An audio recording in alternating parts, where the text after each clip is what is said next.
32 Caliber by Donald MCGIBENY Chapter 10. I Accuse Zalnitch.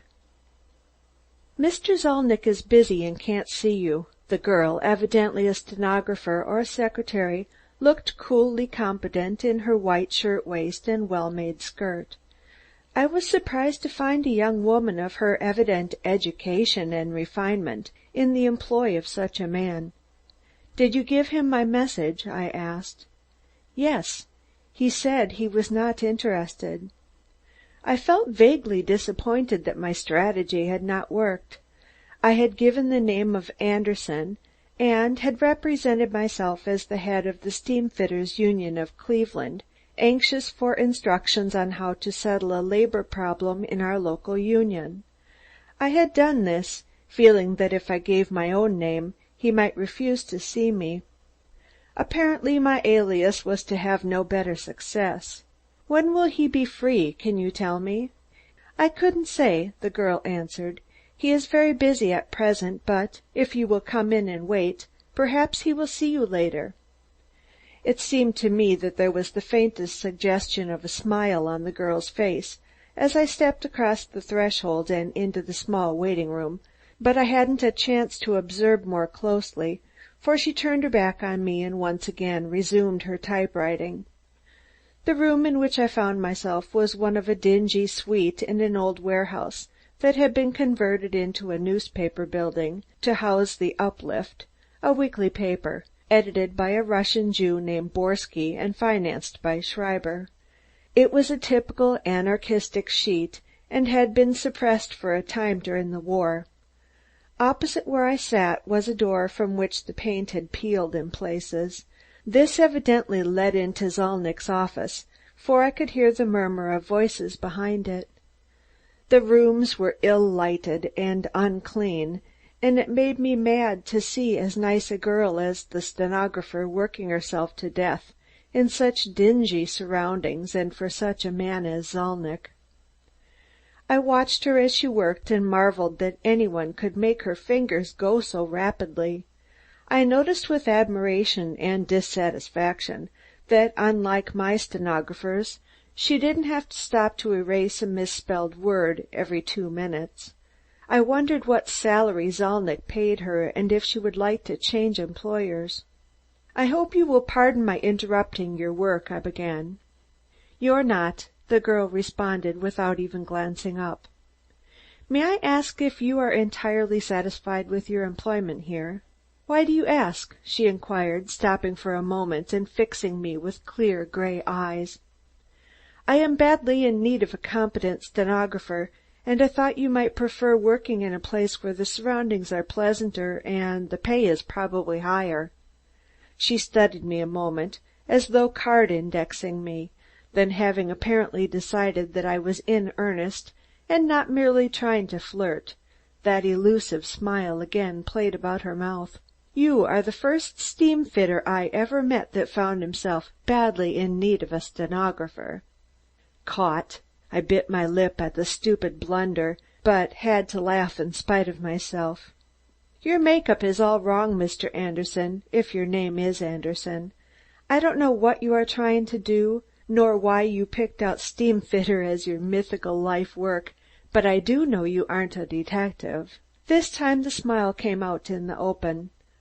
I liked her immensely. She might make an ally.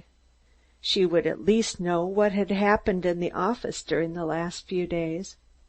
"Miss Miller," she added. "Miss Miller, I am a lawyer, and my sister is about to be accused of a terrible crime, which she didn't commit. I think I know who did commit it, but so far I haven't been able to connect him definitely with the crime. I think you can help me. Will you?" "What makes you think I can help you?" she asked. "Because you are so situated you can observe the person I believe to be responsible for the crime," I replied. Her gaze changed from pleasant questioning to indignant surprise. When she spoke, her voice was coldly final. "I think you have made a mistake in judgment of character. Please let me finish my work now." "Miss Miller, please don't think for a minute that I—" Behind me a door opened, and as I turned I found myself looking into the wrathful eyes of a stunted little man with an enormous head. Anyone who has once seen Zalnitch can never forget him.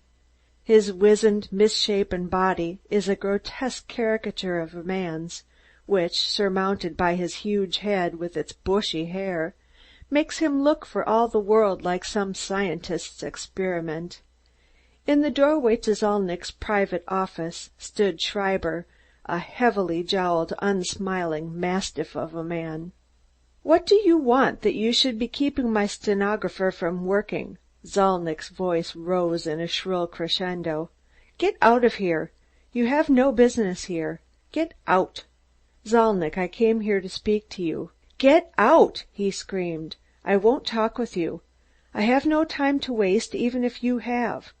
I know who you are.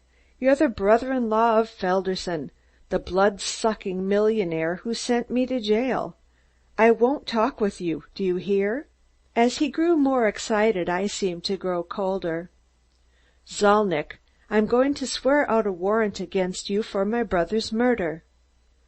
For a moment the little man blinked at me in amazement. Then he threw back his head and laughed, a shrill, giggling squeak.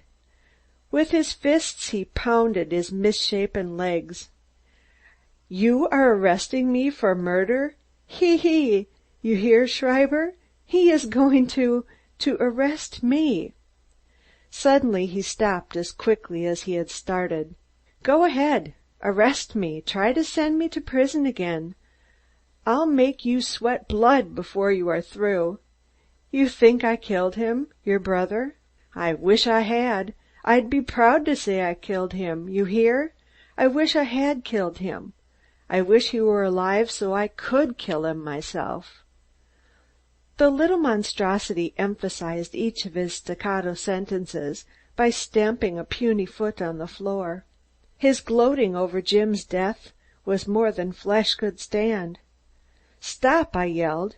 "If it wasn't you that killed him, it was one of those murderous cutthroats and anarchists that hang with you. If it wasn't you, then it was Schreiber's son, that Prussian jailbird, or one of his friends." Zalnitch's eyes blazed. "You call us anarchists and cutthroats? You, who are a product of the rotten government that has ground down and oppressed people I represent? Because we rebel, you throw us in prison, making a mockery of your boasted liberty. So they did for a time in Russia. You call us cutthroats? It's a good term. I hope to God we earn that title." Finding that the talk was turning into political harangue, I turned my back on Zalnitch and started toward the door. Schreiber followed me.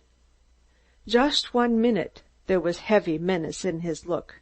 "You called my son a jailbird a minute ago. He was in jail because he did right, but that don't matter. You excited because your brother was killed. We don't know nothing about it. We heard about it next day. I don't have nothing against Felderson, but if you do try to put my son Karl in jail again, something will happen to you. I'm telling this to you for your own good." Disappointed at the interview, I closed the door behind me and started down the hall. I don't know just what I had hoped to find out, but I thought Zalnitch would betray himself in some way, must in some way show his guilty knowledge of Jim's death. Instead, he had laughed at me when I threatened to arrest him, even wished he could claim the credit for the crime. I heard the pattering of feet and turned round to find Miss Miller behind me. "Mr. Thompson." "Yes, Miss Miller." "A few moments ago you asked me to help you discover who killed your brother-in-law. For some reason you think Mr. Zalnitch had something to do with it, and you wanted me to give you any information I could about him?" "Yes," I responded. "When you made the proposal I was very angry because I resented your thinking I'd spy on my employer. However, your suspicions are so ridiculous, I feel it only fair to tell you that you're wasting your time." "What makes you so sure that Zalnitch had nothing to do with it, Miss Miller?" "Because I know he is utterly incapable of doing anything of that kind," she answered. I half smiled. Mr. Zalnitch has the reputation of holding life very cheaply, that is, the lives of others who stand in his way. He hated my brother-in-law for that very reason. If he didn't kill him, it wasn't because he didn't want to. For proof of it, you heard what he just said in there." The girl looked me over for a minute. A faraway look had come into her eyes. "Mr. Thompson, Mr. Zalnitch is obsessed by a wonderful idea. You people call him Bolshevist and anarchist because he is trying to overthrow the existing order of things. In working out his great theory, he would stamp out a nation if it interfered with the fulfillment of his plan, and he would not think that he had done anything wrong. In fact, he would think it was the only thing to do. In that much he holds life cheaply. But if you think he would descend to wreaking vengeance on individuals for personal spite, you are all wrong. He is too big a man for that." "Did Zalnitch send you out to say this to me?" I asked suspiciously. The girl flushed angrily. "Really, Mr. Thompson, you make it almost impossible for anyone to help you. Instead of being sent, I may be dismissed for having come out here to talk to you. You asked for my assistance, and now that I have tried to give it to you, you make me regret the impulse." She turned and started to leave, but I called her back. "Miss Miller, please forgive me, and don't think me ungrateful. Mr. Felderson meant more to me than any person living, and I have made up my mind to bring his murderer to justice if I have to devote the rest of my life to it. I know that I've been jumping to conclusions.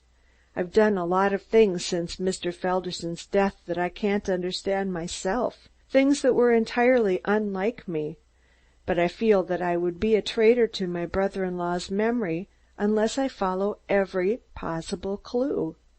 He has only 3 enemies, and one was Zalnitch, who threatened him. Isn't it only natural that I should suspect him?" Her look was entirely sympathetic as she replied, "I know how Mr. Felderson's death must have affected you, Mr. Thompson, and I do want to help you. You say he had 3 enemies? Then I advise you to look for the other 2, for I am positive Mr. Zalnitch had nothing to do with the murder." I thanked her and went down the rickety stairs, believing somehow that she had told me the truth. But if not Zalnitch, then who? I knew that in less than a week, as soon as Helen was well enough to stand the shock, she would be indicted, unless in the meantime I could discover the murderer. Helen had regained consciousness the night before, but was far too weak to undergo any questioning. My impatience at the delay, necessary before she could tell the story of the crime, had driven me, most foolishly I now realize, into trying to force Zalnitch to a guilty admission of complicity. When I got hold of myself, I knew well enough that the only sensible course was to wait until Helen should be able to clear up the mystery. So I went to the office and began the heavy task of putting Jim's effects in order. Chapter 10